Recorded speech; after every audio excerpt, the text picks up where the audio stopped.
إن الحمد لله نحمده ونستعينه ونستغفره ونعوذ بالله من شرور أنفسنا ومن سيئات أعمالنا من يهده الله فلا مضل له ومن يضلل فلا هادي له وأشهد أن لا إله إلا الله وحده لا شريك له وأشهد أن محمدا عبده ورسوله أما بعد فقد قال الله تعالى في القرآن الكريم والفرقان المجيد فأعوذ بالله من الشيطان الرجيم بسم الله الرحمن الرحيم رب اشرح لي ويسر لي أمري واحلل عقدة من لساني يفقهوا قولي رب يسر ولا تقصر أريد الإصلاح ما استطعت وما توفيقي إلا بالله عليه توكلت وإليه أنيب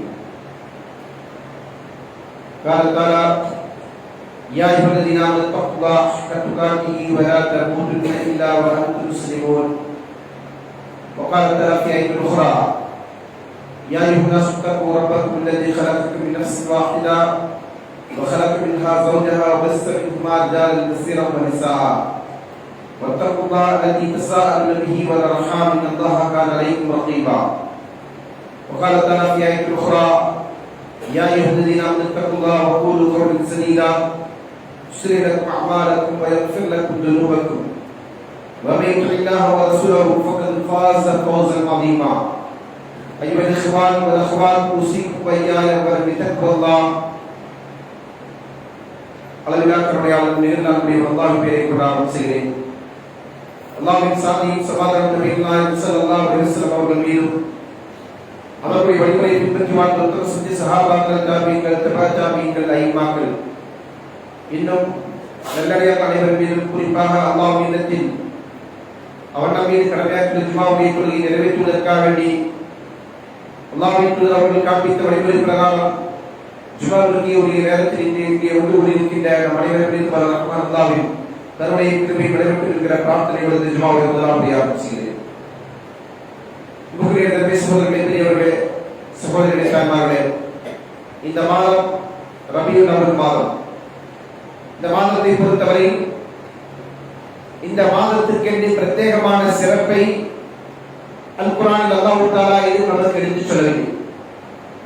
அதே போன்று அல்லாஹ்வின் தூதர் ஸல்லல்லாஹு அலைஹி வஸல்லம் அவர்கள் ரபியுல் அவல் மாதம் புனித மாதம் என்றோ சிறப்புமிக்க மாதம் என்றோ பிரத்யேகமான அமலுக்குரிய மாதம் என்றோ நமக்கு அறிவித்து தரவில்லை. ஆனாலும் கூட பல நாடுகளில் முஸ்லிம்கள் இந்த மாதத்தை புதுமையான சில வணக்கங்களை வழிபாடுகளை தேர்ந்தெடுத்துக் கொண்டு அதை நிறைவேற்றக்கூடியவர்களாக இருந்து கொண்டிருக்கிறார்கள். அதற்கு அவர்கள் சொல்லக்கூடிய காரணம், இந்த மாதத்தில் தான் அல்லாஹ்வின் தூதர் ஸல்லல்லாஹு அலைஹி வஸல்லம் அவர்கள் பிறந்தார்கள். அல்லாஹ்வின் தூதருடைய பிறப்பை விட சிறப்பு வேறு இருக்க வேண்டும், அதை விட சிறந்த ஒன்று இல்லை. ஏனென்றால் ஒரு முஸ்லிமை பொறுத்தவரையில் அவர் அல்லாஹ்வின் தூதர் அவர்களை தன்னுடைய உயிரை விட அதிகமாக நேசிக்க வேண்டும். அப்படி நேசிக்காத வரையில் அவர் முஃமினாக மாட்டார், நம்பிக்கையாளராக இருக்க மாட்டார். அல்லாஹ் தஆலா குர்ஆனிலே நமக்கு அப்படித்தான் சொல்லி காட்டுகிறார். அன்-நபி அவுலா பில் முஃமினீன மின் அன்ஃபுஸிஹிம். இந்த நபி முஃமின்களுக்கு தன்னுடைய உயிரை விட மேலானவர். நம்முடைய உயிர் பெரிதா அல்லாஹ்வின் தூதர்கள் பெரிதா என்று கேட்டால் நிச்சயமாக ஒரு முஸ்லிமை பொறுத்தவரை அல்லாஹ்வின் தூதர்கள் தான் என்னுடைய உயிரை காட்டிலும் பெரிது. அவரை நான் உயிரை விட அதிகமாக நேசிக்கிறேன், அவருக்காக என்னுடைய உயிரை நான் அர்ப்பணிக்கிறேன் என்றெல்லாம் ஒரு முஃமின், ஒரு முஸ்லிம் தன்னையும் அல்லாஹ்வின் தூதர்களையும் ஒப்பிடுகிற போது தன்னுடைய உயிரை துச்சமாக மதிக்கிறார் என்று சொன்னால் அது அவருடைய உள்ளத்தில் இருந்து கொண்டிருக்கிற ஈமானை வெளிப்படுத்துகின்ற ஒன்றாக இருந்து கொண்டிருக்கிறது. அப்படி ஒருவர் நேசிக்காத வரையில் அவர் முஃமினாக மாட்டார் என்பதையும் அல்லாஹ்வின் தூதர்கள் சொல்லி இருக்கிறார்கள். ஏனென்றால் ஒரு முஸ்லிமை பொறுத்தவரையில் அவர் அல்லாஹ்வின் தூதர்களை நேசிக்கிறார் என்பது எதற்காக என்று கேட்டால் அல்லாஹ்வின் தூதர்களை பின்பற்ற வேண்டும். எப்படி பின்பற்ற வேண்டும்? தன்னுடைய வாழ்க்கையில் எல்லா இடங்களிலும், பிறப்பு முதல் கொண்டு மரணம் வரையிலும் மௌத் வரையிலும், அன்றாடம் அவருடைய எல்லா வாழ்க்கையில் எல்லா இடங்களிலும் எல்லா நேரங்களிலும் அல்லாஹ்வின் தூதர்களை ரோல் மாடலாக எடுத்துக்கொண்டு வாழ கடமைப்பட்டவன் தான் முஸ்லிம். அப்படி இருக்கிற ஒரு முஸ்லிமுடைய உள்ளத்தில் அல்லாஹ்வின் நேசம் அவருடைய உயிரை விட மேலானதாக இல்லாமல் போனால் அவன் அந்த தூதரை பின்பற்ற மாட்டான். இன்றைக்கு நம்ம பார்க்கிறோம், முஸ்லிம் என்கிற பெயரை சொல்லிக்கொண்டு பல அரசியல்வாதிகளை தன்னுடைய முன்மாதிரியை எடுத்துக்கொண்டு ரோல்மாடலாக எடுத்துக்கொண்டு அவர்களின் உருவப்படங்களை தன்னுடைய சட்டை பையில் வைத்துக் கொண்டு அல்லது அவருடைய பெயர்களை தங்களுடைய உடலிலே பச்சையாக குத்திக் கொண்டு இப்படி என்ன செய்றாங்க, பல கோமாளித்தனங்களை செய்யக்கூடிய மக்களை நம்ம பார்க்கிறோம். அப்படியான அந்த நேசம் நமக்கு அல்லாஹ்வின் மீது மட்டும் இருந்தால் மட்டும்தான் அவரை ஒரு முஸ்லிம் உச்சி முதல் பாதம் வரையிலும் அவரை பின்பற்றி வாழ்வார். அதுதான் இஸ்லாம் எதிர்பார்க்கின்ற இத்திபா ரசூலுல்லாஹ்வை பின்பற்றுதல் என்பது. அப்படி பின்பற்றுவதற்கு அவர் மீதான நேசம் அவசியமாக இருந்து கொண்டிருக்கிறது. அதே நேரத்தில் இன்றைக்கு அல்லாஹ்வின் தூதரை நாங்கள் தான் உண்மையாக நேசிக்கிறோம், உயிருக்குயிராக நேசிக்கிறோம். அந்த நேசத்தை வெளிப்படுத்துவதற்காக வேண்டி ரபியுல் அவல் மாதம் வந்துவிட்டால் அந்த மாதத்தை கொண்டாடுகிற ஒரு மாதமாக நாங்கள் எடுத்துக் கொண்டிருக்கிறோம். அந்த மாதத்தினுடைய முதல் நாளிலிருந்து 12ஆம் தேதி வரையில் நாங்கள் இருக்கிறோம். விமர்சையாக மஸ்ஜிதுகளை அலங்கரித்துக் கொண்டு அதிலே தோரணங்களை கட்டிக்கொண்டு மௌலிது மீலாத் என்கிற பாடல்களை படித்துக் கொண்டு அல்லாஹ்வின் தூதர் மீதான அன்பை வெளிப்படுத்திக் கொண்டிருக்கிறோம் என்று சொல்லக்கூடியவர்கள் உண்மையில் அல்லாஹ்வின் தூதரை நேசிக்கக்கூடியவர்களா அல்லது அவரை பின்பற்றக்கூடியவர்களா என்பதை பற்றி நாம் பார்த்தோமேயானால் நிச்சயமாக அவர்கள் அல்லாஹ்வின் தூதரை பின்பற்றுவதாக அவர்கள் சொல்லிக் கொள்கிறார்கள். ஆனால் அவர்கள் பின்பற்றுவதெல்லாம் அவர்கள் மனவீழ்ச்சிதான். மார்க்கத்தை அவர்கள் பின்பற்றவில்லை. அல்லாஹ்வின் தூதர் காட்டித் தந்த கற்பித்த இந்த தீனை அவர்கள் ஏற்று நடக்கவில்லை. இதை நாம் மனம்போட போட்டு சொல்லக்கூடிய வாதம் அல்ல, ஒரு குற்றச்சாட்டு அல்ல. மாறாக அல்லாஹ்வுடைய மார்க்கத்தை எப்படி பின்பற்ற வேண்டும் என்பதை நமக்கு வாழ்ந்து நடைமுறைப்படுத்தி வாழ்நாள்களுக்கு அதை கடைபிடித்து அதற்கான உபதேசங்களை செய்வதை தன்னுடைய வாழ்க்கையை லட்சியமாக கொண்டு வாழ்ந்தவர்தான் அல்லாஹ்வின் தூதர் ஸல்லல்லாஹு அலைஹி வஸல்லம் அவர்கள். அவருடைய வாழ்க்கையின் இறுதி வரையிலும் இதைத்தான் அவர்கள் சொன்னார்கள், செய்தார்கள், நடைமுறைப்படுத்தி காட்டினார்கள். அப்படி இருக்கிற அல்லாஹ்வின் தூதர் அவர்களை முன்மாதிரியாக கொள்ளுகின்ற ஒரு முஸ்லிம் அவருடைய வாழ்க்கையில் செய்யாத ஒன்றை, அவர் ஏறாத ஒன்றை, அவர் காட்டித்தராத ஒன்றை புதுமையாக செய்கிறார் என்று சொன்னால் அப்படி செய்கின்றவர் எப்படி அல்லாஹ்வின் தூதரை பின்பற்றக்கூடியவராக இருக்க முடியும் என்பதை நாம் சிந்திக்க கடமைப்பட்டது. அன்பானவர்களே, இன்றைக்கு பெரும்பான்மை முஸ்லிம்கள் தங்களுடைய மனோச்சியை பின்பற்றிக் கொண்டுதான் மீலாத் என்கிற ஒரு நாளை கொண்டாடி கொண்டிருக்கிறார். இந்த நாள் கொண்டாடுவதற்கு என்ன காரணம் என்று அவரிடத்திலே நான் கேட்டோமேயானால் அவர்கள் சொல்லக்கூடிய வாதம், நாங்கள் அல்லாஹ்வின் தூதர் மீது நேசம் கொண்டிருக்கிறோம். அப்படியானால் அல்லாஹ்வின் தூதர் ஸல்லல்லாஹு அலைஹி வஸல்லம் அன்பு மனைவி அன்னை ஆயிஷா ரலியல்லாஹு அன்ஹா அவர்கள் அல்லது ஏனைய மனைவிமார்கள் ஹஃப்ஸா ரலியல்லாஹு அன்ஹா அவர்கள், அதே போன்று அல்லாஹ்வின் தூதருடைய மனைவிமார்களில் ஒருவரான ஸைனப் ரலியல்லாஹு அன்ஹா அவர்கள், இப்படி எத்தனையோ உம்மஹாத்துல் முஃமினீன்கள் அவர்கள் அல்லாஹ்வின் தூதர் ஸல்லல்லாஹு அலைஹி வஸல்லம் அவர்கள் மரணித்ததற்கு பிறகு இந்த பூமியில் வாழ்ந்தார்களா இல்லையா?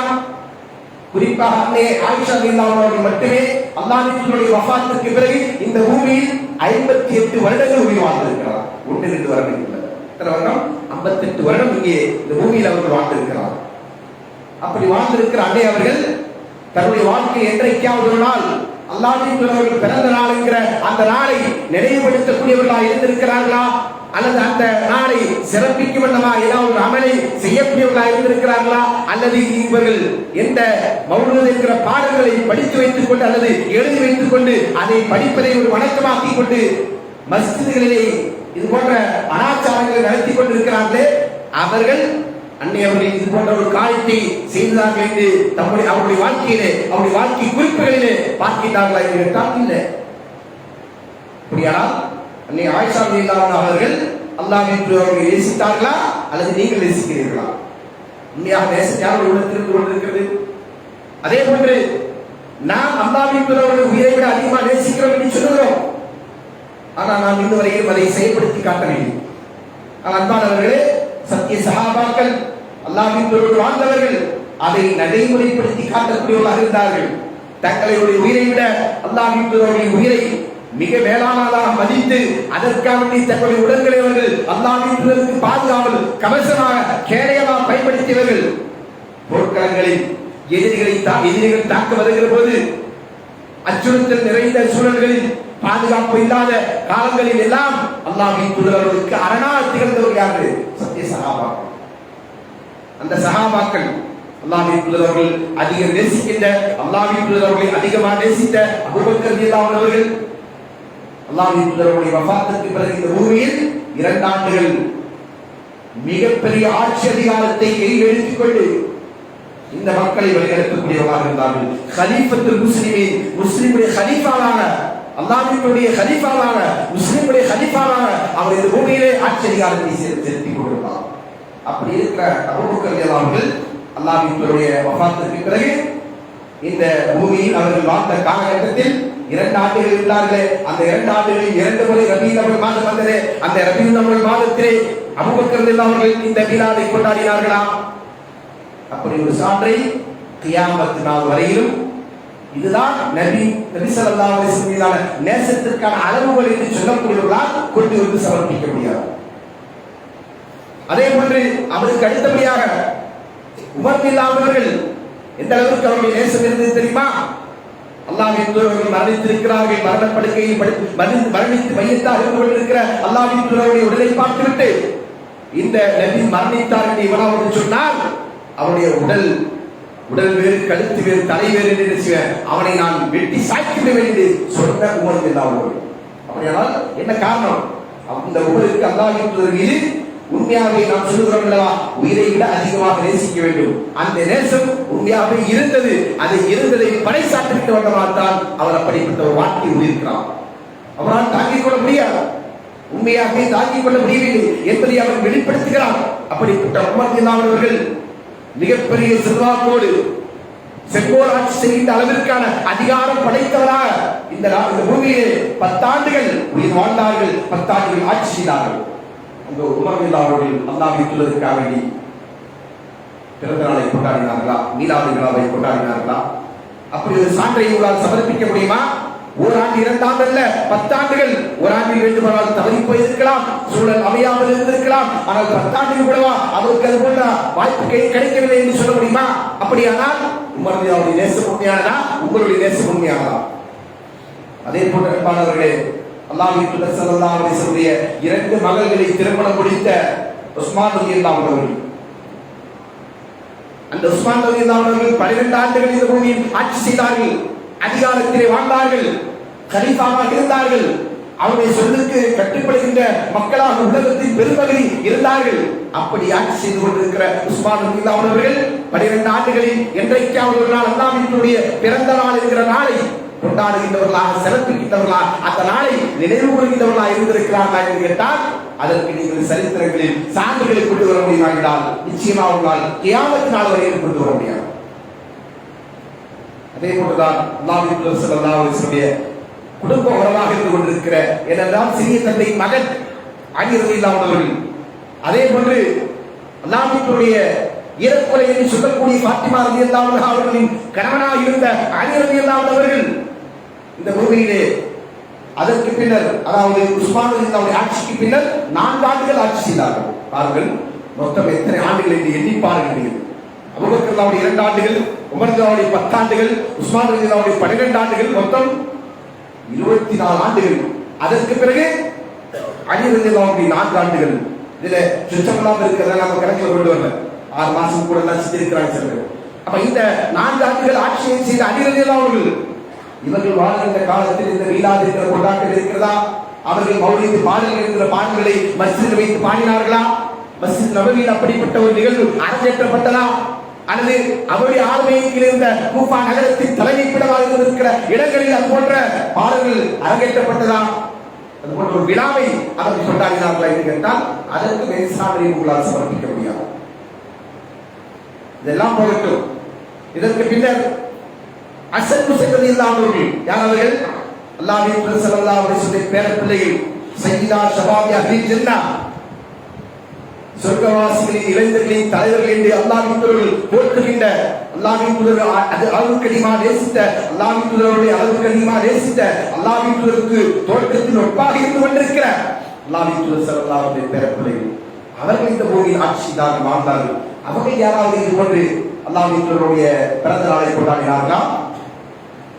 30 ஆண்டுகள். நபி ஸல்லல்லாஹு அலைஹி வஸல்லம் வஃபாத்துக்கு பிறகு 30 ஆண்டுகள் இது போன்ற ஒரு சடங்கு இந்த சமுதாயத்தில் இந்த மார்க்கத்தின் பேரால் நடத்தப்பட்டதாக கேட்டால் நடத்தப்படவில்லை என்பதை நாம் ஆதாரபூர்வமான தகவலோடு சொல்கிறோம்.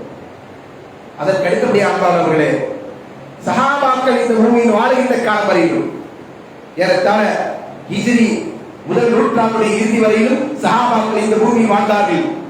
ஹிஜ்ரி 104 வரையிலும் 104 ஆண்டு வரையிலும் இந்த பூமியில் வச்சிருக்கிறாங்க, சஹாபாக்கள் வாழ்ந்திருக்கிறாங்க. அது வரையிலும் இப்படிப்பட்ட ஒரு ஆச்சாரம் இந்த மார்க்கத்தின் பேரால் நடத்தப்படவில்லை. அதற்கு பின்னர் இந்த சமுதாயத்தில் ஆகச் சிறந்தவர்கள் என்று சொல்லக்கூடிய அல்லாஹ்வின் சிறப்பித்திருக்கின்ற கைருல் குர்னி கர்னி சும்மல்லதீன எழுதும் என்று சொல்லக்கூடிய 3 சிறந்த தலைமுறை சஹாபாக்கள், தாபீன்கள், தபு தாபீன்கள். அவருடைய காலகட்டத்தில் தாபீன்களுடைய காலகட்டத்தில் தாபீன்களில் இருந்து கொண்டிருக்கிற அறிஞர் பெருமக்களுடைய காலகட்டத்தில் அதற்கு அடுத்த தலைமுறையாக இருக்கின்ற தபு தாபீன்கள், ஏன் அந்த சமுதாயத்தின் ஆகச் சிறந்த இமாம்கள் என்று போற்றப்படுகிற இமாம் அபூ ஹனீஃபா ரஹ்மத்துல்லாஹி அவர்கள், இமாம் மாலிக் ரஹ்மத்துல்லாஹி அவர்கள், இமாம் ஷாஃபி ரஹ்மத்துல்லாஹி அவர்கள், இமாம் அஹ்மத் பின் ஹம்பல் ரஹ்மத்துல்லாஹி அவர்கள், இமாம் சுஃபியான் ஸௌரி, இமாம் அவுஸாஇ, இமாம் இப்னு முபாரக் என்று சொல்லக்கூடிய அத்தனை இமாம்கள் வாழ்ந்து கொண்டிருக்கிற காலகட்டத்திலே இது போன்ற ஒரு அனாச்சாரம் இந்த மார்க்கத்தின் பேரால் அரங்கேற்றப்பட்டதா? யாருக்குமே இது போன்ற ஒரு அமல் இருப்பதையே தெரியாது. மீலாது மௌலித் இருக்கிற ஒரு கொண்டாட்டம் இந்த மாதத்தில் ரபீஉல் அவ்வல் மாதம் வந்துவிட்டால் கொண்டாடப்பட வேண்டும். அதற்கென்று மௌலித் என்கிற பெயரில் ஒரு பாடலின் புத்தகத்தை எழுதி வைத்திருக்கிறார்கள், அதை படிக்க வேண்டும், மஸ்ஜிதில் தோறும் அது வாசிக்கப்பட வேண்டும் என்கிற நடைமுறையை இவர்கள் யாருக்குமே தெரியாது. யாருக்குமே தெரியாத ஒரு தீனை நீங்கள் உருவாக்கி வைத்துக் கொண்டு அது நன்மை என்று சொல்கிறீர்களே, யாரை ஏமாற்றிக் கொண்டிருக்கிறீர்கள்? பாடல்களே, இந்த சமுதாய மக்கள் இதை சிந்திக்க கடமைப்பட்டிருக்கிறார்கள். இதை சிந்திக்க தெரியாதது காரணமாகத்தான் இதை செய்யாதவர்களை இவர்கள் என்ன செய்றாங்க? வஹாபிகள், இப்லீசுடைய சந்ததிகள், நவுதுல்லாஹ், அல்லாஹ் பாதுகாக்க வேண்டும். இதை செய்யாதவர்களை பார்த்து சொன்னாங்க, இவங்கள இப்லீஸ்க்கு பிடித்தமானவங்க. ரசூலுல்லாஹ்வுடைய பிறந்தநாளை கொண்டாடுவாங்க. ரசூலுல்லாஹ்வுடைய பிறந்தநாளை கொண்டாடுறதுக்கு ரசூல் சொன்னாங்களா? அல்ல அல்லாஹ் சொன்னாரா? அல்லது நான் சொன்ன மாதிரி இந்த சஹாபாக்கள் யாராவது சொன்னாங்களா? அதற்கு சான்று காட்டுங்க. ஆதாரம் இருந்தது என்று சொன்னால் எல்லோருமா ஒன்று சேர்ந்து செய்வோம். மார்க்கம் என்பது உங்களுடைய மனவீழ்ச்சி அல்ல, குர்ஆன் சுன்னஹ் தான் இந்த மார்க்கத்தின் மூலாதாரம். அந்த இமாம் சொன்னார், இந்த இமாம் சொன்னார் என்பதல்ல. நீங்கள் யாரை இமாமா போற்றுகிறீர்களோ, உங்களுடைய பள்ளியின் முத்தவலியாக கொண்டாடுகிறீர்களோ, அவர்கள் சொல்வதல்ல மார்க்கம். அல்லாஹ்வும் ரசூலும் சொன்னதுதான் மார்க்கம். அல்லாஹ்வும் ரசூலும் சொல்லி இருந்தார்களா இவங்க என்ன செய்வாங்க? லவ் கான கைரல் லஸபகுனா இலைஹி, அது நன்மையாக இருந்தால் அவர்கள் நம்மை விட அந்த நன்மை பக்கம் முந்தி இருப்பார்கள். யாரு? சஹாபாக்கள், தாபீன்கள். என்றால் இந்த தீனிலே குர்ஆனில் சொல்லப்பட்டிருக்கின்ற ஒரு செயல் அல்லது ஹதீஸில் சொல்லப்பட்டிருக்கின்ற ஒரு அமல் சஹாபாக்கள் கடைபிடிக்காமல் நாம் அதை கடைபிடிக்கவில்லை. சஹாபாக்கள் செய்யல, தாபீன்கள் செய்யல, தபு தாபீன்கள் செய்யல, அப்படியான ஒரு அமல் குர்ஆனில் இருக்கிறது, அப்படியான ஒரு செயல் ஹதீஸில் இருக்கிறது. எனவே அதை நாங்கள் தான் நினைக்கிறோம், உலகத்திற்கு நடைமுறைப்படுத்துகிறோம் என்று ஒருவன் சொல்வானால் அவன் யாரு? நிச்சயமாக அவன் பிதஅத்வாதியாக இருப்பான். அவன் தான் பிதஅத்வாதி, அவன் தான் குழப்பவாதி, அவன் தான் இப்லீசுடைய வழிகளை பின்பற்றக்கூடியவன். ஆனால் இருந்துட்டு அவன் நினைக்கிறான் அடுத்தவர்களுக்கு அந்த பட்டத்தை சொல்லிக் கொடுக்கிறான். அல்லாஹ் பாதுகாக்கணும். அன்பானவர்களே, இப்படிப்பட்ட மடவை இந்த சமுதாயம் இன்று வரையிலும் கடைபிடித்துக் கொண்டிருக்கிறார்கள் என்று சொன்னால் இதற்கு காரணம் என்ன? இவர்களை வழிநடத்தக்கூடியவர்கள் இவர்களுக்கு சொல்லக்கூடிய அறியாமையான வாதங்கள். அதில் முதன்மையான வாதம் என்னன்னு சொன்னா, அல் குர்ஆனுடைய 10வது அத்தியாயமான சூரத்துல் யூனுஸுடைய 58வது வசனத்தை அவர் ஓதி காட்டுவார். குர்ஆனில் ஆதாரம் இருக்கிறது எதற்கு? மீலாது கொண்டாடுவதற்கு. அப்படி என்ன அர்த்தம்? சஹாபாக்களுக்கு தெரியல, தாபீன்களுக்கு தெரியல, தபு தாபீன்களுக்கு தெரியல, இமாம்கள் என்று, அதாவது இந்த சமுதாயத்தில் ஆகச் சிறந்த அறிஞர்கள் என்று போற்றப்படுகிற இமாம்களுக்கு தெரியவில்லை. ஆனா இவங்களுக்கு தெரிஞ்சிச்சு. என்ன ஆதாரம்? குல் பிஃபதில்லாஹி வ பிரஹ்மத்திஹி, அல்லாஹ்வுடைய அருளை, அவருடைய ரஹ்மத்தை, கருணையை, அதை நீங்கள் என்ன செய்யுங்க? அதை கொண்டு ஃபல்யஃப்ரஹு ஃபபிதாலிக ஃபல்யஃப்ரஹு, அதை கொண்டு நீங்கள் என்ன செய்யுங்க? மகிழ்ச்சியாளர்கள், சந்தோஷமாளர்கள். தாலிக கைரும் மிம்மா யஜ்மஹுன், அது நீங்கள் சேமித்து வைத்திருக்கின்ற எல்லாவற்றை விட சிறந்தது என்று அல்லாஹ் சொல்லி காட்டுகிறான். சூரத்துல் யூனுஸ் இருக்கிற 10வது அத்தியாயத்தின் 58வது வசனம். இந்த வசனத்தில் அல்லாஹ் என்ன சொல்றான்? நபி ஸல்லல்லாஹு அலைஹி வஸல்லம் அவர்கள் ரஹ்மத்துல்லாஹ் பாட்டு தெரிஞ்சிருக்கா? யாருக்குமே இல்லை. என்ன அல்லாஹ் தஆலா அல்லாஹ்வின் தூதர்களை பற்றி அல் குர்ஆனிலே சொல்லி காட்டுகிறான். இந்த அர்சல்னாக்க ரஹ்மத்தல் லின்னாஸ் காஃபத்தல் லின்னாஸ், மனித சமுதாய அனைவருக்கும் நாம் என்ன சொல்லியிருக்கிறோம், உங்களை ரஹ்மத்தை அனுப்பி வைத்திருக்கிறோம் என்று அல்லாஹ் தஆலா சொல்கிறார். அதனால் நபி ஸல்லல்லாஹு அலைஹி வஸல்லம் ரஹ்மத் தான். ஆனால் இந்த வசனத்திலே சொல்லக்கூடிய ரஹ்மத் அல்லாஹ்வின் தூதர்களா என்று கேட்டால் அதுவும் இல்லை. நீ அதை முடிச்சு போடுவாங்க அவங்க. அப்படி ஒரு ரஹ்மத் இதிலே சொல்லப்பட்டிருக்கிறதா என்று கேட்டால் இந்த வசனத்துக்கு முன்னாடி என்ன அல்லாஹ் சொல்கிறார், யா அய்யுஹன் நாஸ் கத் ஜாஅத்துக்கும் மௌஇதத்தும் மின் ரப்பிக்கும், மனிதர்களே உங்களுடைய இரட்சகனிடமிருந்து உங்களுக்கு உபதேசம் வந்திருக்கிறது. வஷிஃபாஉ லிமா ஃபிஸ் சுதூர், உங்களுடைய உள்ளங்களில் இருக்கக்கூடிய நோய்களுக்கு நிவாரணம் வந்திருக்கிறது. வஹுதன் வரஹ்மத்துல் லில் முஃமினீன், மேலும் முஃமின்களுக்கு நேர்வழி வந்திருக்கிறது, அல்லாஹ்வுடைய ரஹ்மத் வந்திருக்கிறது. இது அல்லாஹ் எதை சொல்றான், அல் குர்ஆன் அல்லாஹ் சொல்றான். இதை சொல்லிவிட்டு தான் அல்லாஹ் சொல்றான், அந்த அல் குர்ஆனை கொண்டு நீங்கள் என்ன செய்யுங்க, சந்தோஷமடையுங்கள், அதை கொண்டு நீங்கள் மகிழ்ச்சி அடையுங்கள். அல்லாஹ்வுடைய ரஹ்மத் நீங்கள் கொண்டாடுவதற்கு ஏற்றமானது அல் குர்ஆன் என்று அல்லாஹ் தஆலா சொல்றான். இது அவங்க என்ன செஞ்சாங்க, ரசூலுல்லாஹ்வுடைய பிறப்பு என்று சொல்றாங்க. இந்த குர்ஆன் வசனத்தை அவர்கள் திணிக்கிறார்கள். இது வணிகர்களுடைய ஆகப்பெரிய அடையாளம். அல்லாஹ் தஆலா ஒன்றை சொல்வான், அதை என்ன செய்வாங்க, இது விதத்வாதிகள் அவங்க வேற ஒரு அர்த்தத்தில் அதை எடுத்துக்கொள்வாங்க. ரசூலுல்லாஹ் ஒன்றை சொல்வார்கள், அது வேற பொருளில் அவர்கள் எடுத்துக்கொள்வார்கள். அப்படியானால் இந்த வசனம் அருளப்பட்ட சஹாபாக்களுக்கு இது அல்லாஹ்வுடைய பிறப்பு தெரியவில்லையா, அல்லது தாபீங்கள் தப தாபீங்கள் நாம் சொன்னோம் அல்லவா, 3 நூற்றாண்டு, ஒரு ஆண்டு 2 ஆண்டு அல்ல அன்பானவர்களே, அல்லாஹ்வின் தூதர் ஸல்லல்லாஹு அலைஹி வஸல்லம் காலகட்டத்திற்கு பிறகு 3 நூற்றாண்டுகள் இந்த சமுதாயம் நேர்வழியில் பயணித்தார்கள், சத்தியத்தில் இருந்தார்கள். அவர்கள் யாருக்கு மத்தியிலும் என்ன சில இப்படிப்பட்ட ஒரு நடைமுறை இருக்கிறது. இது இந்த வசனம் அல்லாஹ்வுடைய பிறப்பை பற்றி பேசுகிறது என்று யாருக்கும் தெரியாது. அப்ப யார் சொல்றாங்க, இந்த வழிகேடர்கள் இதை சொல்கிறார்கள். அப்படியானால் இந்த ஆதாரம் அவருக்கு யாருக்குமே தெரியாமல் உங்களுக்கு மட்டும் பிரத்யேகமாக கிடைத்ததா என்கிற கேள்வி அங்கே தொற்றிக் கொண்டிருக்கு. அடுத்ததாக அன்பானவர்களே, இன்னொரு ஆதாரத்தை அவர்கள் சொல்வார்கள். என்ன ஆதாரம், அல்லாஹ்வின் தூதர் ஸல்லல்லாஹு அலைஹி வஸல்லம் திங்கட்கிழமை நோன்பு வைப்பதை பற்றி கேட்கப்பட்டது. அதற்கு ரசூலுல்லாஹ் சொன்னார்கள், அந்த நாள் தான் நான் பிறந்த நாள். இந்த திங்கட்கிழமை ரசூலுல்லாஹ் பிறந்தாங்க. திங்கட்கிழமை என்பது ரபீஉல் அவ்வல் 12 என்ற ஒரு நாள் மட்டும் வரக்கூடியதா அல்லது வாரம் வரக்கூடியதா? அந்த நாளில் என்ன செய்ய வேண்டும் என்று ரசூலுல்லாஹ் சொன்னாங்க, அந்த நாளில் நோன்பு நோக்க வேண்டும் என்று சொன்னார். கேட்கப்பட்டதே அந்த நாளில் நோன்பு நோப்பது பற்றி தான். அப்ப அதற்கான சிறப்பை ரசூலுல்லாஹ் சொன்னாங்க, அந்த நாளில் தான் நான் பிறந்தேன், அந்த நாளிலேயே நான் நபி அனுப்பப்பட்டேன். அது அல்லாஹ்வுடைய அருள். அந்த நாள் அல்லாஹ்வுடைய அருளுக்குரிய நாள், அதில் மாற்று கருத்தில்லை. அந்த நாளில் என்ன செய்ய வேண்டும், அல்லாஹ்வின் தூதர் கற்றுத் தந்தார்கள், திங்கட்கிழமை நோன்பு வைக்க வேண்டும். திங்கட்கிழமை நோன்பு வைக்க வேண்டும். திங்கட்கிழமை என்பது வருடத்திற்கு ஒரு முறை அல்ல, அல்லது ரபியுல் அவ்வலில் மட்டும் வருகிறது அல்ல, அது என்ன செய்கிறது, வாரம் வருகிறது. அப்ப நீங்க ரசூலுல்லாஹ்வுடைய சுன்னாவை பின்பற்றுவதாக இருந்தால் என்ன செய்யணும், ரசூலுல்லாஹ்வின் மீது நேசம் கொள்ளக்கூடியவர்களாக இருந்தால் திங்கட்கிழமை நாளோடு நோன்பு வைக்க வேண்டும். அப்படி செய்யணும்னா அப்படி செய்யறது.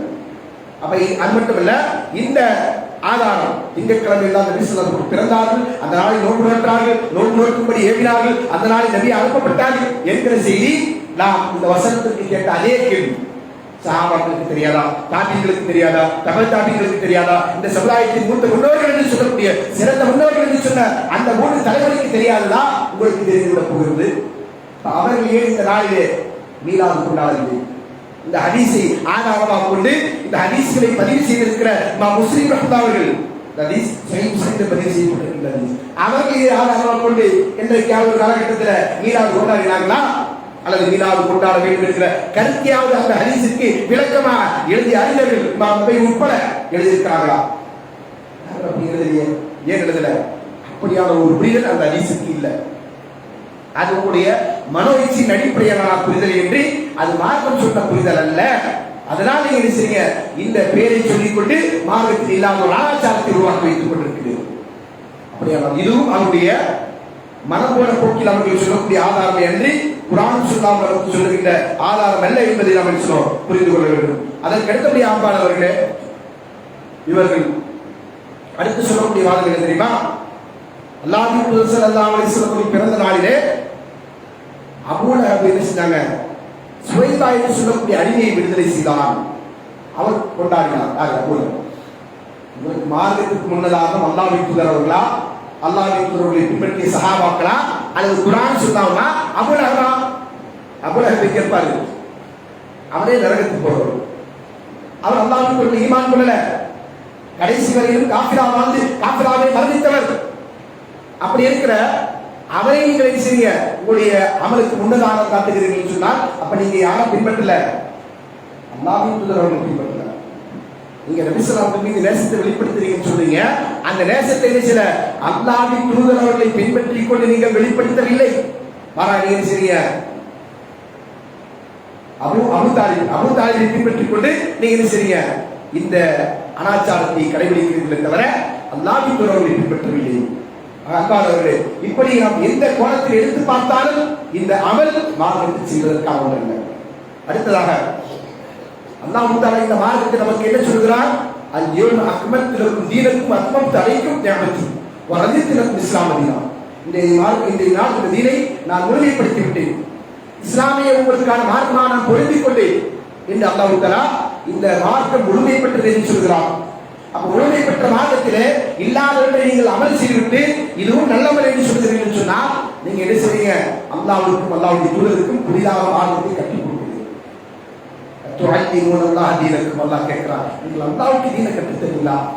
அல்லாஹ்வுக்கு நீங்க மார்க்கத்தை கற்றுத் தருவீர்களா என்று அல்லாஹ் தஆலா சில மனிதர்களை பார்த்து கேட்டான். அதே கேள்விதான் இவர்களுக்கும் இந்த கேள்வி உள்ளது. அல்லாஹ் சொல்லி தரவில்லை, அல்லாஹ்வின் தூதர் ஸல்லல்லாஹு அலைஹி வஸல்லம் சொல்லி தரல. ஆனா நாங்க என்ன செய்வோம்? நாங்களா ஒரு சில காரண காரியங்களை கற்பித்து அதன் அடிப்படையில் அமலை செய்வோம் என்று சொன்னால் அப்ப நீங்க யாரு? நீங்களா ஒரு தீனை உருவாக்கக்கூடியவர்களா என்கிற கேள்விகளை பார்த்து நின்று கொண்டிருக்கிறது. அடுத்த ஆண்பாளர்களே, இந்த செயல் நன்மைதானே, அல்லாஹ்வின் புகழக்கூடாதா, புகழ்வது நன்மைதானே என்று அவர்கள் கேட்பார். புகழ்வது நன்மைதான், எந்த மாற்று கருத்து இல்லை. நபி ஸல்லல்லாஹு அலைஹி வஸல்லம் அவர்கள் அல்லாஹ்வின் தூதரை புகழ்வதற்கு என்று நமக்கு சொல்லித் தந்திருக்கின்ற வழிமுறை என்ன? ஸலவாத் சொல்லுங்கள். ரசூலுல்லாஹி சொன்னாங்க, ஸலவாத் சொல்லுங்கள். ஏனென்றால் அது அல்லாஹ் கட்டளையிட்டிருக்கிற விஷயம். இன்னல்லாஹு வ மலாயிகத்து யுஸல்லூன அலன் நபி யா அய்யுஹல்லதீன ஆமனூ ஸல்லூ அலைஹி வ ஸல்லிமு தஸ்லீமா. நிச்சயமா அல்லாஹ் இந்த நபி மீது அருள் புரிகிறான். அல்லாஹ் இந்த நபிக்கு அருள் புரிகிறான். மலாயிகா அல்லாஹ்வுடைய மலக்கு இந்த நபிக்கு அருள் வேண்டி அல்லாஹ்விடத்தில் பிரார்த்திக்கிறார்கள். நம்பிக்கையாளர்களை எனவே நீங்கள் என்ன செய்யுங்க? அல்லாஹ்வின் தூதருக்காக வேண்டி அருள் வேண்டி நீங்கள் செய்யுங்க. அவர்கள் மீது ஸலவாத் சொல்லுங்கள், ஸலாம் சொல்லுங்கள். சஹாபாக்கள் ரசூலுல்லாஹி இந்த வசனம் அருளப்பட்ட போது வருகிறார்கள், வந்து விட்டு கேட்கிறாங்க, யா ரசூலல்லாஹ் அரஃப்த அலைஹி ஸலாம், உங்களுக்கு ஸலாம் சொல்றது எப்படி எனக்கு தெரியும்? அஸ்ஸலாமு அலைக்கும் அய்யுஹன் நபி, நபி அவர்களே ஸலாம் உண்டாகட்டும். இதுதான் ஸலவாத் சொல்வதற்கான வழி. இது அவர்களுக்கு தெரியும். ஏனென்றால் அவர்கள் அன்றாடம் கடைபிடித்து வருகிற ஒன்று. அல்லாஹ் இந்த வசனத்தில் சொன்னா ஸலவாத்தை சொல்லுங்கள் என்று சொல்கிறான் அல்லவா? வ கைஃப ஸலாத், சஹாபாக்கள் கேட்கிறாங்க, எப்படி உங்களுக்கு ஸலவாத் சொல்றது அல்லாஹ்வுக்கு தூதர் ரசூலுல்லாஹ் கட்டளையிட்டாங்க. என்ன சொன்னாங்க? அல்லாஹும்ம ஸல்லி அலா முஹம்மதின் வ அலா ஆலி முஹம்மதின் கமா ஸல்லைத அலா இப்ராஹீம வ அலா ஆலி இப்ராஹீம இன்னக ஹமீதும் மஜீத். அல்லாஹும்ம பாரிக் அலா முஹம்மதின் வ அலா ஆலி முஹம்மதின் கமா பாரக்த அலா இப்ராஹீம வ அலா ஆலி இப்ராஹீம இன்னக ஹமீதும் மஜீத். இதுதான் ஸலவாத்துக்கான வழி. ஸல்லல்லாஹு அலைஹி வஸல்லம் கற்றுத் தந்தார்கள். அதன் அடிப்படையில் உம்மா என்ன செய்கிறது? சமுதாயம் செய்து அதை கடைபிடித்துக் கொண்டு அல்லாஹ்வின் தூதர் ஸல்லல்லாஹு அலைஹி வஸல்லம் பேர்களை கேட்கிற போது ஸலவாத் சொல்கிறார்கள். அதான் சொல்லப்பட்டால் ஸலவாத் சொல்கிறார்கள். தொழுகையிலே அத்தியாயத்தில் அமர்ந்து கொண்டு தஹஜ்ஜுதை ஓதி முடித்துவிட்டு ஸலவாத் சொல்கிறார்கள். ஏன் சொல்றோம்? ரசூலுல்லாஹ் கற்றுத் தந்தார். அப்படியானால் அல்லாஹ்வுடைய மௌலூத் ஓதுவதற்கு ரசூலுல்லாஹ் கற்றுத் தந்தாங்களா? நீங்க இந்த வசனத்தை கொண்டு அதற்கு ஆதாரம் காட்டுன்னு சொன்னா இந்த வசனத்தை எப்படி நடைமுறைப்படுத்த வேண்டும் என்று கற்றுக்கொண்டவர்கள் சஹாபாக்கள் அல்லவா? அவர்களை அமல்படுத்தி விட்டே சென்றார்களே. அவருடைய அமல்ல நீங்க செய்யற மாதிரியான அமல் இல்லை. அதற்கென்று மதர பலகாரங்களை வைத்துக் கொண்டு பாடல்களை படித்துக் கொண்டு கவிதைகளை வாசித்துக் கொண்டு அதற்கு பிறகு அதை மக்களுக்கு மத்தியில் விநியோகம் செய்யக்கூடிய அந்த நடைமுறை சஹாபாக்களுக்கு மத்தியில் இருக்கவே இல்லையே. அப்படியானால் இந்த நீங்கள் கொண்டாடுகிற மௌலூத் யாரை பின்பற்றிக் கொண்டிருக்கின்றால் இந்த சமுதாயத்தின் துண்டுரிமைகளாக இருந்து கொண்டிருக்கிற ஷியாக்களை பின்பற்றிக் கொண்டு செய்யப்படுகிறார்கள். ஷியாக்கள் தான் இது போன்ற ஒரு அனாச்சாரத்திற்கு சமூகத்தில் வித்திட்டவர்கள். அவருடைய ஷியாக்களுடைய காலகட்டத்தில் பாத்திமியாக்கள் என்று சொல்லக்கூடிய ஷியா ஆட்சியாளர்கள் ஹிஜ்ரி 400க்கு பிறகு மிஸ்ரை தலைமையிடமாக கொண்டு எகிப்தை தலைமையிடமாக கொண்டு இந்த முஸ்லிம்களை ஆட்சி செய்யக்கூடிய ஆட்சியாளர்களாக வந்தார்கள். அவருடைய காலகட்டத்தில் தான் இந்த அனாச்சாரம் உடலெடுத்தது. அதுவும் கூட மக்களை ஒரு விதமான மயக்கத்திலே வைத்துக் கொண்டு என்ன அனாச்சாரத்தை என்ன அட்டூழியங்களை அரசர்கள் செய்தாலும் அதை கண்டு காணாமல் இருக்கக்கூடிய பக்குவத்தோடு இந்த சமுதாயத்தை கொண்டு நடக்க வேண்டும் என்கிற இந்த சூழ்ச்சி திட்டத்தோடு தான் இது போன்ற ஒரு நடைமுறை கொண்டு வருகிறது. அதனால தான் இன்னைக்கு உலகம் எங்கிலும் இருந்து கொண்டிருக்கக்கூடிய சூஃபியாக்கள் யாரும் கபர் வழிபாடு, இறந்தவர்களை பூஜிக்கக்கூடிய பூஜை புனஸ்காரங்கள், அல்லாஹ்வுக்கு இணை கற்பிக்கக்கூடிய மாவாக செயல்கள், இவை அனைத்துமே செய்யக்கூடியவர்கள். இதை செய்வதன் பக்கம் மக்கள் அழைக்கக்கூடியவர்கள், நன்மையான காரியத்தை பக்கம் அழைக்க மாட்டார். இது போன்ற அனாச்சாரங்கள் மட்டுமே அழைத்துக் கொண்டு அதை மக்களுக்கு மத்தியில் ஊக்குவிக்கக்கூடியவர்கள். அவருடைய இந்த சித்தாந்தங்கள் மக்களுக்கு மத்தியிலே இது போன்ற மூல பழக்க வழக்கங்கள் குறையோர்களுக்கு காரணமாக இருக்கிறது என்பதற்காக அந்த ஆட்சியாளர்களால் சதி திட்டம் தீட்டப்பட்டு சமுதாயத்தில் பரப்பப்பட்ட ஒரு வழியை தான் மீளாது. அதெல்லாமல் இதற்கு மார்க்கத்திற்கும் எல்லளவும் நுனியளவும் கூட சம்பந்தம் இல்லை என்பதை நம்ம சொல்றோம். அல்லாஹ்வை சாட்சி நிறுத்திப்பட்டு சொல்லி அல்லாஹ் சாட்சி நம்ம சொல்றோம். ஆனால் அப்பொழுதும் தெளிவாக அறிந்து கொண்டிருக்கிறது. குர்ஆனும் சுன்னாவும் நாம் சொல்லுகின்ற வாதங்களுக்கு மிகப்பெரிய சான்றாக இருக்கிறது. அல்லாஹ் ஸல்லல்லாஹு அலைஹி வஸல்லம் எப்படிப்பட்டவர்கள் என்று சொன்னால், இந்த சமுதாயம் சொர்க்கம் செல்வதற்கான ஒரு அமர்வு இருக்கிறது என்று சொன்னால் அது கற்றுத்தந்து விட்டு தான் இங்கிருந்து விடைபெற்றிருக்கிறார். அப்படியானால் நாம் அல்லாஹ்வுடைய மார்க்கத்தின் பெயரால், அல்லாஹ்வின் தூதரை நேசிக்கிறோம் என்கிற பெயரால் இந்த மார்க்கத்தில் நாம் ஒரு அமலை செய்வதாக இருந்தால் அது அல்லாஹ் நமக்கு சொல்ல வேண்டும் அல்லது அல்லாஹ்வின் தூதரை சொல்ல வேண்டும். அல்லாஹ்வுக்கு கற்றுத்தர வேண்டும் அல்லது அல்லாஹ்வின் தூதருக்கு கற்றுத்தர வேண்டும். என்றால் அல்லாஹ்வின் தூதர் ஸல்லல்லாஹு அலைஹி வஸல்லம் சொல்கிறார்கள், மா மின் கைர் யுகதிபுக்கும் இலல் ஜன்னதி வ இபாதுக்கும் அனின் நாரி இல்லா கத் அமர்துக்கும் பிஹி. சுப்ஹானல்லாஹ். ரொம்ப அற்புதமான விஷயம். எந்த ஒரு நன்மை உங்களை சொர்க்கத்தின் பக்கம் அழைத்து சென்று நரகத்தை விட்டு உங்களுக்கு தூரமாக்குமோ அப்படிப்பட்ட ஒன்றை நான் உங்களுக்கு ஏவாமல் இல்லை. இவ்வளவு அற்புதமான ஹதீஸ் சொல்றாங்க. எந்த அமலை நீங்க செஞ்சா சொர்க்கத்துக்கு போவீங்க, எந்த அமலை செய்யறதுனால நீங்க நரகத்தை விட்டு தூரமாவீங்க, அதை நான் உங்களுக்கு அறிவித்து தராமல் இல்லை. ஏன்னா எல்லாத்தையும் ரசூல் அறிவித்து செஞ்சுட்டாங்க. நமக்கு சொர்க்கம் செல்வதற்கான அத்தனை நன்மையான அமல்களை அல்லாஹ் அறிவித்தார்கள் என்று சொன்னால் அதில் மௌலித் வருகிறதா? வரல. வந்தா சாப்பிட கொள்வார், வரும் என்றால் ஆதாரத்தை கொள்வார். ஹதீஸ் இருக்கிறது, ஆயத்து இருக்கிறது. இதை சஹாபாக்கள் இப்படித்தான் விளங்கினார்கள் என்பதற்கு சான்று கொள்வார்கள். அப்படி இல்லை என்றால் அது ஒரு மனவீழ்ச்சி உருவாக்கி கொண்ட மார்க்கம். பெருங்குற சொல்றாங்க, வமாமின் ஷர்ரி யுகதிபுக்கும் இலன் நாரி வ இபாதுக்கும் அனில் ஜன்னதி இல்லா கத் நஹைதுக்கும் அன்ஹு. எந்த ஒரு தீயை உங்களை நரகத்தின் பக்கம் இழுத்து சென்று சொர்க்கத்தை விட்டு உங்களை தூரமாக்குமோ அதை குறித்து நான் உங்களை தடுக்காமல் இல்லை. ஆனால் ரசூல் சொன்னாங்க, மன் அஹதஸ ஃபீ அம்ரினா ஹாதா மா லைஸ மின்ஹு ஃபஹுவ ரத்துன். என்னுடைய மார்க்கத்தில், இந்த மார்க்கத்தில் என்னுடைய கட்டளை இல்லாமல் ஒரு காரியத்தை யார் செய்கிறாரோ, புண்ணியா உருவாக்குறாரோ அது நிராகரிக்கப்படும். குல்லு பிதஅத்துன் தலாலா, புதிதாக உருவாக்கக்கூடிய காரியங்கள் அனைத்து வழிகேடு. வகுல்லு பலாலத்தின் பின்னால் வழிகேடுகள் அதை செய்யக்கூடியவர்களை நரகத்திற்கு தான் அழைத்து செல்கிறது சொன்னார்கள். அப்படியானால் நண்பானவர்களே, முஸ்லிம் சமுதாயமே, நீங்கள் அல்லாஹ்வின் தூதர் மீதான நேசத்தை வெளிப்படுத்துகிறோம் என்கிற பேரில் அல்லாஹ்வின் தூதரோடு கட்டளையிடாத, காட்டித்தராத, சஹாபாக்களுக்கு பரிச்சயம் இல்லாத, இன்னும் சொல்லப்போனால் இந்த சமுதாயத்தில் சிறந்த முன்னோர்கள் என்று சொல்லக்கூடிய தாபியங்கள், தமிழ் தாபியங்கள், அறிஞர்கள், இமாம்கள் என்று சொல்லக்கூடியவர்களுக்கு கூட பரிச்சயம் இல்லாத ஒரு அனாச்சாரத்தை உருவாக்கிக் கொண்டு அதை நீங்கள் செய்து அதன் மூலம் அல்லாஹ்வுடைய பொருத்தத்தை, அல்லாஹ்வுடைய திருப்தியை எதிர்பார்க்கிறீர்கள், சொர்க்கத்தை அடைய வேண்டும் என்று எதிர்பார்க்கிறீர்கள் சொன்னால் உங்களை ஷைத்தான் ஏமாற்றிக் கொண்டிருக்கிறான் என்பதை நினைவில் கொள்ளுங்கள். நீங்கள் இப்லீஸுடைய பிடியில நீங்கள் தான் இருந்து கொண்டிருக்கிறீர்கள். நீங்க என்ன செய்ய மற்றவங்களை வந்து செய்ய இப்லீஸருடைய சந்ததிகள் எல்லாம் சொல்லிக் கொண்டிருக்கிறீர்களே, உண்மையில் நீங்கள் தான் இப்லீஸுடைய பிடியில் இருந்து கொண்டிருக்கிறீர்கள். இமாம் சுஃபியான் ஸௌரி சொன்னார்கள், இப்லீஸுக்கு ஒரு மனிதன் பாவம் செய்வதை காட்டிலும் பிதஅத் செய்வது பிடித்தமானது. ஒரு மனிதன் பாவம் செய்யறான், அவனை காட்டிலும் யாரை இப்லீஸ் பிடிக்கும் தெரியுமா? பிதஅத் செய்யறவன. பிதஅத் என்றால் மார்க்கத்தின் பெயரால் புதுமை உண்டாக்குவது. பாவம் செய்யறவன் என்ன செய்வான்? பாவம் செய்வான். மனிதனுடைய பலவீனம் வரும். இந்த பாவத்துக்கு பிறகு அவனுக்கு என்ன சொல்லுவோம்? நான் பாவம் செஞ்சுட்டேன், என் ரப்ப என்னை பார்த்துக் கொண்டிருக்கிறானே, நான் இதே வேலை பௌத்தாகிவிட்டால் நாளை மறுமையில் என்னுடைய நிலை என்ன? அந்த குற்றவாதம் அவனை செய்வோம். பாவம் மன்னிப்பு தேட தூண்டும். அவன் என்ன செய்வான்? பகலில் பாவம் செய்தால் இரவில் பாவம் மன்னிப்பு தேடுவான், இரவில் பாவம் செய்தால் பகலில் பாவம் மன்னிப்பு தேடுவான். அதான் ஒரு முஸ்லிமுடைய நிலையாக இருக்கும். அதனால தான் ரசூல் சொன்னாங்க, இன்னல்லாஹ் யுஸ்தி யதஹு பிலைலி யதுபல் முஸ்லிம் நஹார். பகலில் பாவம் செய்தவன் அல்லாஹ்விடத்தில் பாவம் மன்னிப்பு தேடுவதற்காக அல்லாஹ் இரவிலே கரங்களை விரித்து வைத்துக் கொண்டிருக்கிறான். அதே போன்று இரவில் பாவம் செய்தவன் பகலில் பாவம் மன்னிப்பு தேடுவதற்காக அல்லாஹ் தஆலா பகலிலே தனது கரங்களை விரித்து வைத்துக் கொண்டிருக்கிறான். அல்லாஹ் தஆலா கருணையாளர். அதே நேரத்தில் வியர்ச்சியை அல்லாஹ்விடத்தில் பாவம் மன்னிப்பு தேட மாட்டான். ஏன்? அதனால்தான் இபிலீஸ் கவலை முடியும். ஏன்? அவன் இதை நன்மை என்று இபாதத் என்று அமல் என்று நினைத்துக் கொண்டு செய்கிறான்.